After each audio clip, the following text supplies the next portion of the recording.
देश में अचानक कोरोना मामलों में 66% के करीब तेजी आई है। कई जानकारों का मानना है कि यह चौथी लहर की आहट है, लेकिन चिंता किसी और बात को लेकर है।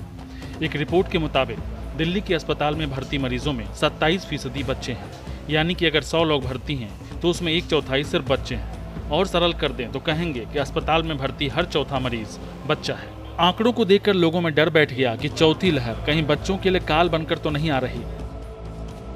दिल्ली एनसीआर में पिछले एक सप्ताह में 50 से ज्यादा बच्चे कोरोना की चपेट में आ चुके हैं। दिल्ली के अस्पताल में भर्ती कोरोना संक्रमितों में से 27% सिर्फ बच्चे हैं। दिल्ली अस्पताल में भर्ती कुल 51 कोरोना मरीजों में 14 बच्चे हैं। वहीं नोएडा और गाजियाबाद के भी 25 स्कूलों में अब तक 162 बच्चे और टीचर संक्रमित हो चुके हैं। 18 अप्रैल को नोएडा में कोरोना के कुल 107 मामले सामने आए। इनमें से 33 संक्रमित स्कूली बच्चे हैं। नोएडा में अब तक कोरोना से 100 बच्चे संक्रमित हुए हैं।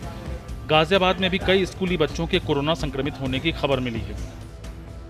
सवाल उठता है कि माँ बाप डरे हुए क्यों हैं? दरअसल 11 हफ्तों बाद देश में 11 से 17 अप्रैल के दौरान 6,610 नए केस दर्ज हुए, जो 4 से 10 अप्रैल के दौरान आए 4900 डेली केसेस के मुकाबले 35% ज्यादा है।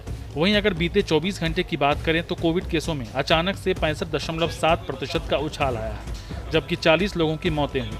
कोरोना मामलों में आई अचानक तेजी और बच्चों में बढ़ रहे मामले मां बाप को डराने लगे हैं। हालांकि एम्स के डायरेक्टर डॉक्टर रणदीप गुलेरिया के मुताबिक बच्चों में कोरोना के हल्के लक्षण होते हैं और वे जल्दी ठीक हो जाते हैं। कई अन्य डॉक्टर भी मानते हैं कि 1 से 7 साल के बच्चों में कोरोना संक्रमित होने का खतरा अधिक है, लेकिन उनमें गंभीर बीमारी और मौत का खतरा काफी कम रहता है। कोरोना से बच्चों में गंभीर बीमारी नहीं हो रहे हैं। ज्यादातर मामलों में बच्चों में हल्के लक्षण दिख रहे हैं। संक्रमित होने वाले बच्चे घर पर रहकर ही ठीक हो रहे हैं। जो भी अस्पताल में भर्ती हुए उन्हें पहले से थी बीमारी। कोरोना संक्रमण के शुरुआती लक्षण क्या हैं? किसी भी बच्चे को उल्टी के बाद तेज बुखार होना, डायरिया के लक्षण भी हो सकती है निशानी। बड़े बच्चों में रहती है सिरदर्द की शिकायत। तीनों ही लहर में बच्चों पर असर रहा है कम। हालांकि एक बात स्पष्ट है, डॉक्टर्स की जो भी राय है वो मौजूदा स्थिति को देखते हुए है। अगर मामले बढ़े और गंभीरता बढ़ी फिर डॉक्टर क्या कहते हैं उसके लिए इंतजार करना होगा। फिलहाल जो भी बच्चे टीका लगवाने योग्य हैं वो टीका जरूर लगवाएं। बच्चों को स्कूलों में मास्क पहनने और अपना खाना शेयर करने से बचने की सलाह दी गई है, यानी कि सभी माँ बाप को अपने स्तर पर सतर्क रहने की जरूरत है। और स्कूल प्रशासन के लिए जरूरी है कि वहाँ पर शिक्षकों और बच्चों से सभी जरूरी कोरोना गाइडलाइंस का पालन करवाया जाए।